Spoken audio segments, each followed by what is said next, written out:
guys, welcome. We are doing lesson 9 today. So this is exciting. Lesson 9 is Act 5, scenes 1 and 2. Act 5 is Act 5, sorry. Lesson 9 is Act 5, scenes 1 and 2.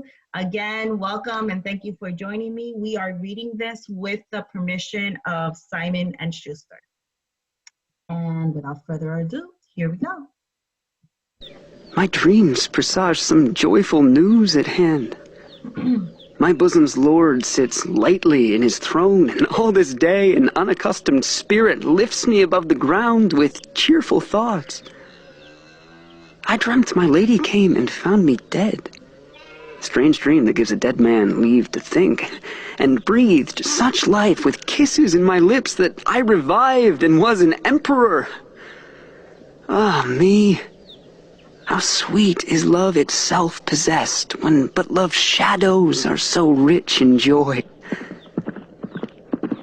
Okay, so the first question is, describe Romeo's dream at the beginning of scene 1. So Romeo said that he had a dream. What was his dream? Go ahead and write it in your chat box, okay?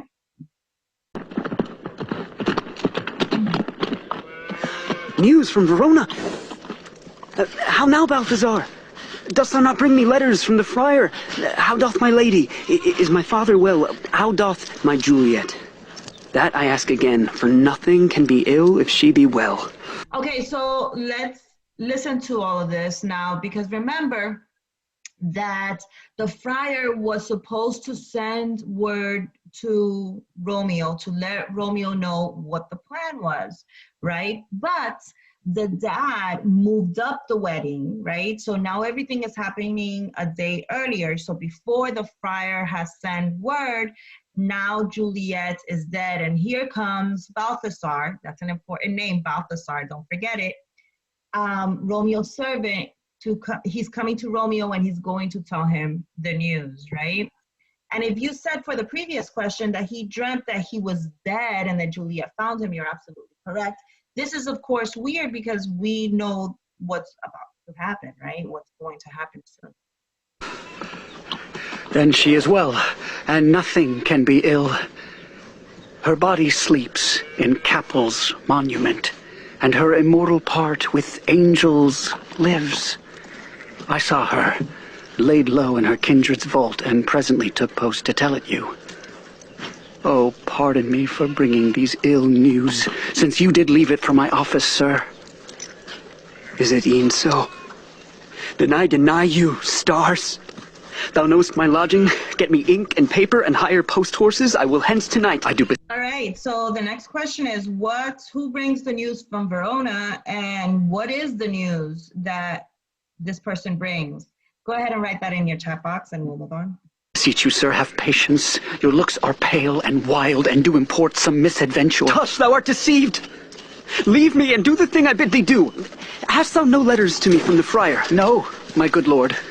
No matter. Get thee gone, and hire those horses. I'll be with thee straight.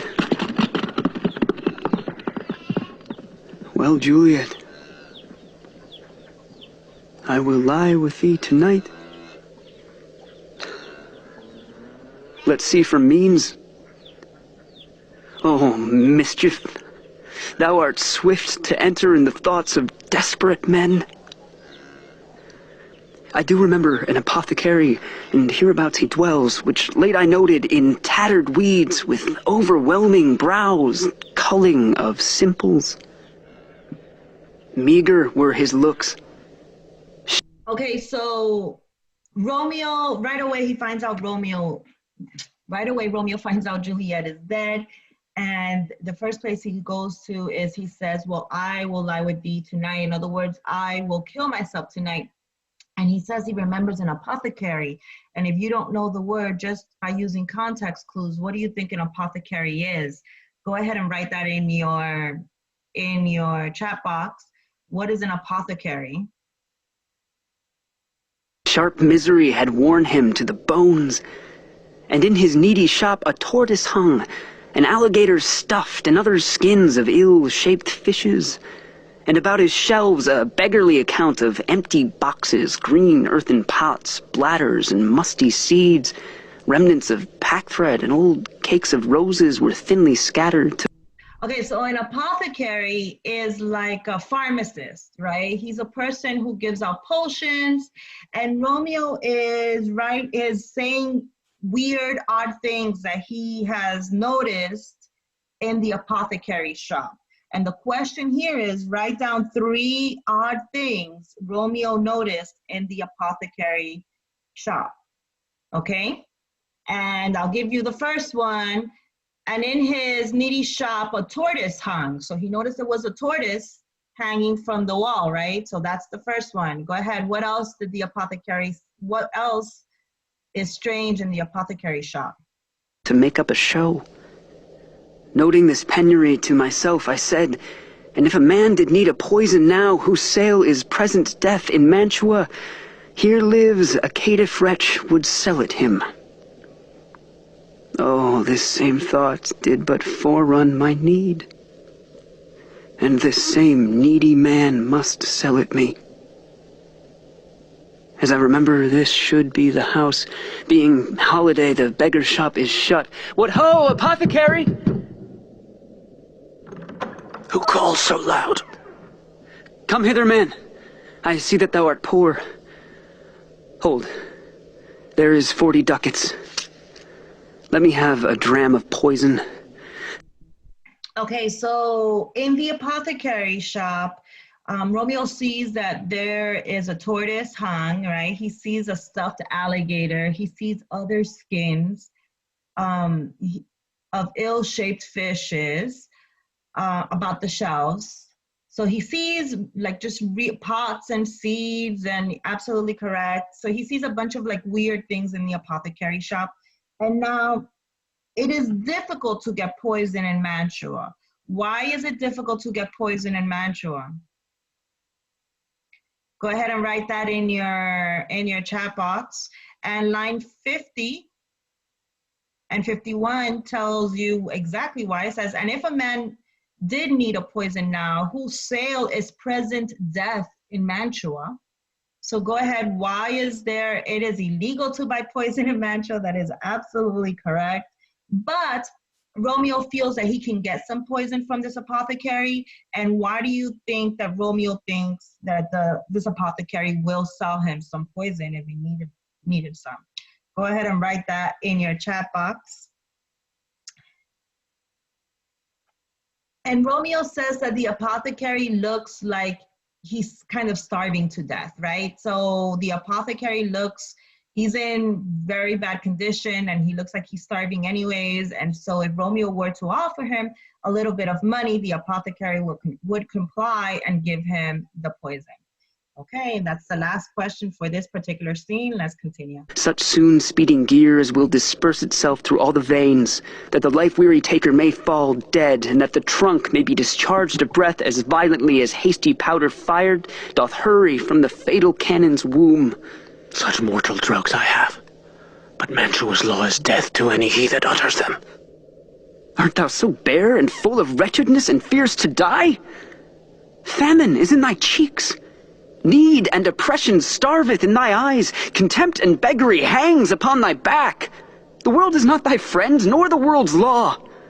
The world affords no law to make thee rich. Then be not poor, but break it, and take this. My poverty, but not my will, consents. I pay thy poverty, and not thy will. Put this in any liquid thing you will, and drink it off. And if you had the strength of 20 men, it would dispatch you straight. There is thy gold. Worse poison to men's souls. Doing more murder in this loathsome world than these poor compounds that thou mayst not sell.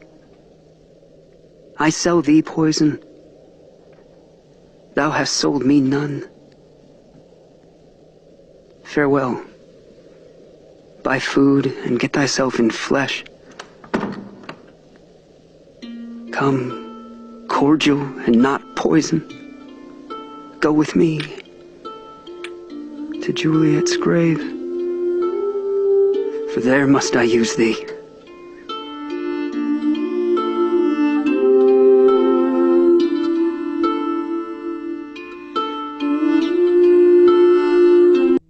In this next scene, the friar tells us exactly why he hasn't delivered the letter to Romeo.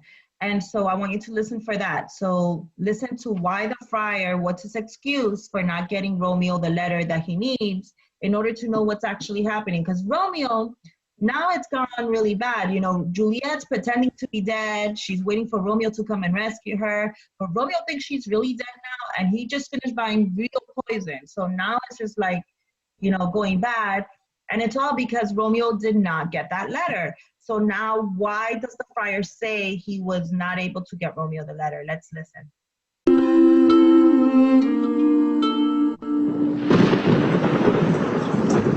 Holy Franciscan friar, brother, oh! This same should be the voice of Friar John. Welcome from Mantua. What says Romeo, or if his mind be writ, give me his letter. Going to find a barefoot brother out, one of our order, to associate me, here in this city visiting the sick, and finding him, the searchers of the town, suspecting that we both were in a house where the infectious pestilence did reign, sealed up the doors and would not let us forth, so that my speed to Mantua there was stayed. Who bare my letter then to Romeo? I could not send it. Here it is again. Nor get a messenger to bring it thee, so fearful were they of infection. Okay, this is, all right, so what does he say exactly was the reason that Friar John could not deliver the letter? So Friar Lawrence gave the letter to Friar John. He said, go to Mantua, give this letter to Romeo. It'll explain everything that's happening to Romeo. Friar John is not able to get into the city. Why is that? So now let's think of the time period. What is happening in Verona or in the world during this time, right? During this time period. It's, yes, it is the equivalent to our coronavirus, right? It is the plague. And so they had assumed that because Friar John said that he was there to visit the ill, yes, absolutely, it was the plague. They had assumed that because Friar John had said that he was there to visit the ill, that he had been in the house of somebody who was sick. And so they locked up the city, they quarantined the city, and they did not let him into the city. And that kind of parallels now with the fact that we're all in the house, right? And we can't really leave the house. So kind of interesting. Unhappy fortune. By my brotherhood, the letter was not nice, but full of charge, of dear import, and the neglecting it may do much danger. Friar John, go hence. Get me an iron crow and bring it straight unto my cell. Brother, I'll go and bring it thee. Now must I to the monument alone. Within this 3 hours will fair Juliet wake. She will beshrew me much that Romeo hath had no notice of these accidents. But I will write again to Mantua, and keep her at my cell till Romeo come. Poor living corse. All right, so what's his new plan? So the first plan went bad, so now he has a new plan. What's he about to do? What's he going to do? What's Friar Lawrence going to do to kind of remedy the situation? And if you're thinking that he's going to write a new letter, you're absolutely right. He's going to write a new letter, and then he's going to wait by her so that when she wakes up, she's not horrified that Romeo is not there, right? So he's going to hide her when she wakes up in his cell until Romeo shows up. Closed in a dead man's tomb.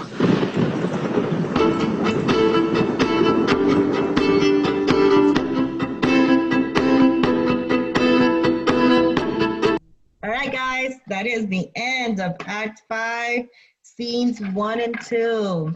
On Wednesday, we will be doing Act 5, Scene 3, and that is our final scene of this play. So like I said, we are quickly approaching the end.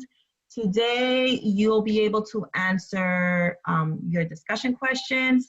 Let me know if you have any questions. I am going to be grading and on EDSB all day today, so I am available to talk to you if you need me for anything. Guys, stay safe, Have a great week, and thank you for joining me today. All right, guys. Bye.